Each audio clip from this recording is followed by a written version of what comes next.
Bonjour, j'espère que vous allez tous bien. Aujourd'hui, je vous propose un nouveau numéro d'Insider. Nous reviendrons sur le fort rebond des marchés cette semaine. Ensuite, nous ferons le point sur Broadcom qui a publié des résultats trimestriels vraiment exceptionnels. Le patron d'Intel qui demande aux investisseurs d'être patients. Et enfin, Pembina Pipeline qui est l'opportunité de la semaine. Alors, restez avec moi, on se retrouve tout de suite après le jingle.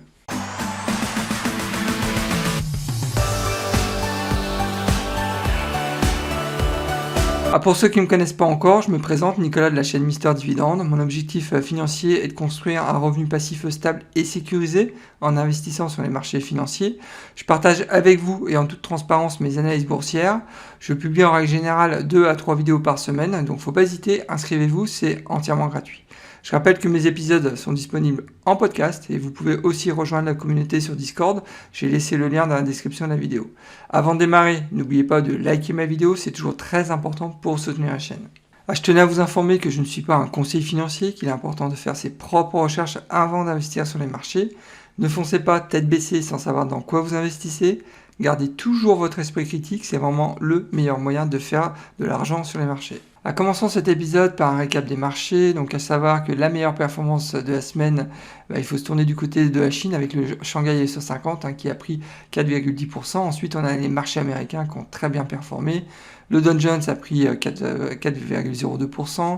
Le S&P 500 a pris 3,82%, le Nasdaq 3,61% et même le CAC 40 a encore réalisé une très belle performance puisque le CAC 40 est en hausse sur une semaine de 3,34%. Donc ce qui est intéressant de voir, c'est que depuis le début de l'année, les marchés actions sont quand même dans une dynamique très positive. Le CAC 40 a pris presque 26% sur une année, donc c'est vraiment exceptionnel.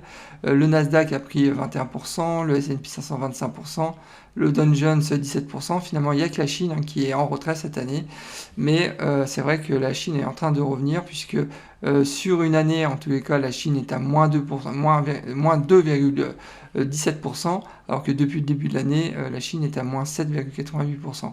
Donc là, je pense qu'il y a un rebond quand même du côté chinois.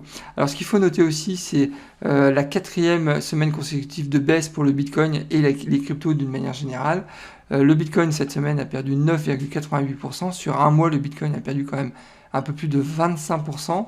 Alors c'est vrai que c'est fait beaucoup, mais bon, dans le marché des cryptos, on a l'habitude.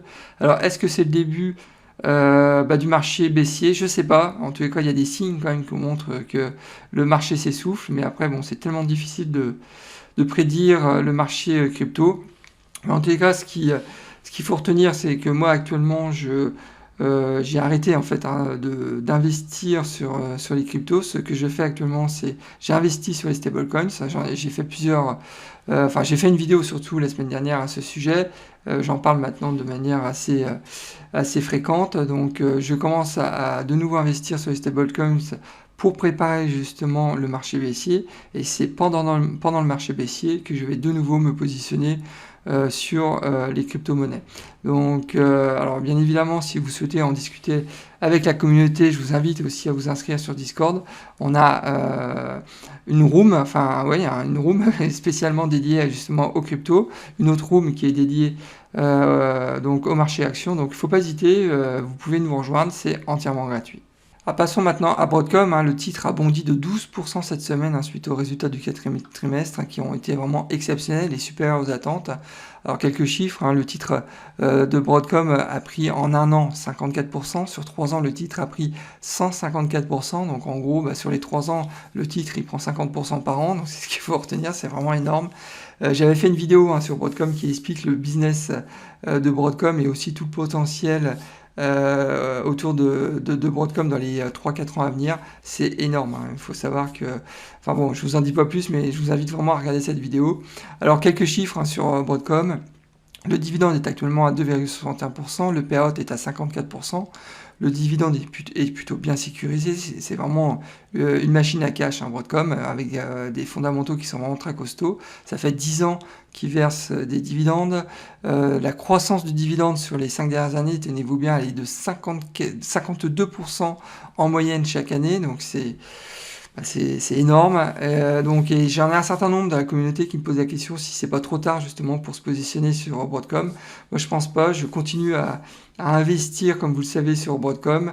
Il y a vraiment une croissance devant Broadcom qui a 2 chiffres, à mon sens, hein, sur les prochaines années. Donc, ça, j'en suis quasiment certain. Donc, c'est la raison aussi pour laquelle quasiment tous les mois, j'achète au moins un titre.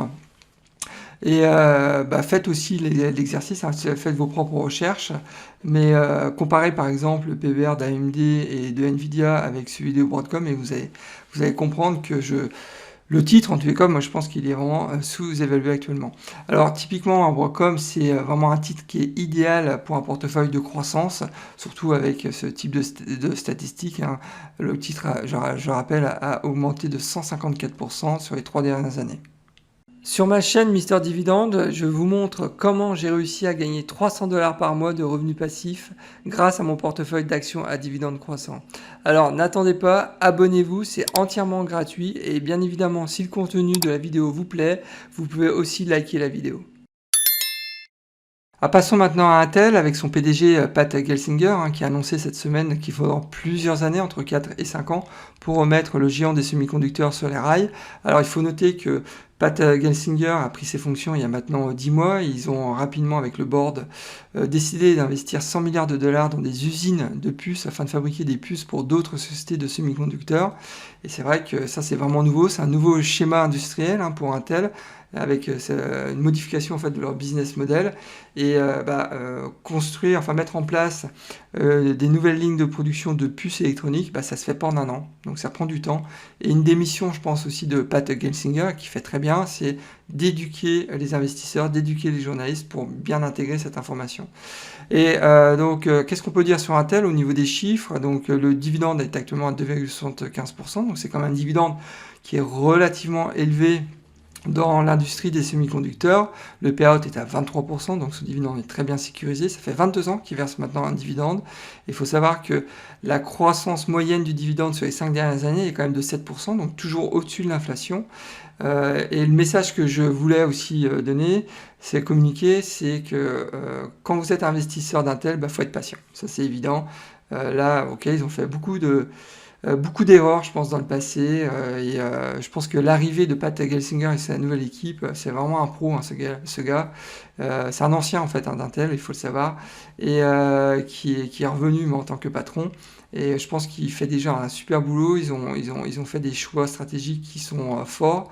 Et je pense que sur le long terme, en tous les cas, ça va payer, mais c'est pas en 2022, c'est pas en 2023 que ça va payer, mais ça sera certainement entre 2025 et 2026. Donc voilà. Alors très clairement, Intel, moi, c'est dans mon portefeuille conservateur, hein, c'est vraiment un titre qui est vraiment idéal sur le long terme. Passons à l'opportunité de la semaine avec Pembina, symbole PBA, qui a perdu 11% sur un mois. C'est vrai que le secteur de l'énergie sur le mois de novembre a pris cher. Alors je rappelle quelques chiffres concernant Pembina. Son dividende est actuellement à 6,69%. Donc c'est quand même un dividende qui est plutôt élevé. Le payout est à 54%. Donc on est dans le secteur de l'énergie, donc avoir un payout de 54%, donc c'est quand même rassurant, je pense, puisque là ça montre aussi que le dividende est plutôt bien sécurisé. On est vraiment sur des fondamentaux qui sont très costauds, hein, chez Pembina. Je vous invite aussi à regarder la vidéo que j'avais faite sur cette société pour mieux comprendre son business, son activité. Alors ça fait 22 ans maintenant que Pembina verse un dividende sans aucune réduction. La croissance du dividende sur 20 ans, elle est de 5% en moyenne par an, donc c'est plutôt pas mal, hein, dans le secteur de l'énergie. Donc en tous les cas, c'est toujours au-dessus de l'inflation. Et proposer une croissance du dividende sur 20 ans de 5% par an, alors qu'on est dans un secteur qui est extrêmement volatile, moi je dis c'est bravo. Franchement, là, il n'y a vraiment rien à dire. Alors, clairement, Pembina, c'est un titre qui est vraiment idéal pour un portefeuille retraite. On est sur un dividende qui est relativement élevé, en plus très sécurisé. Mais par contre, c'est vrai que pour un portefeuille de croissance, vous oubliez, c'est pas la peine, puisque là, vous allez avoir aucune croissance, hein, sur Pembina. Mais par contre, si vous voulez avoir du rendement, du dividende, je pense que là, Pembina, je pense que ça va correspondre à vos objectifs. Mais en tous les cas, c'est pas un conseil en investissement, hein, comme d'habitude. Je vous invite aussi à faire vos propres recherches. C'est vraiment très important.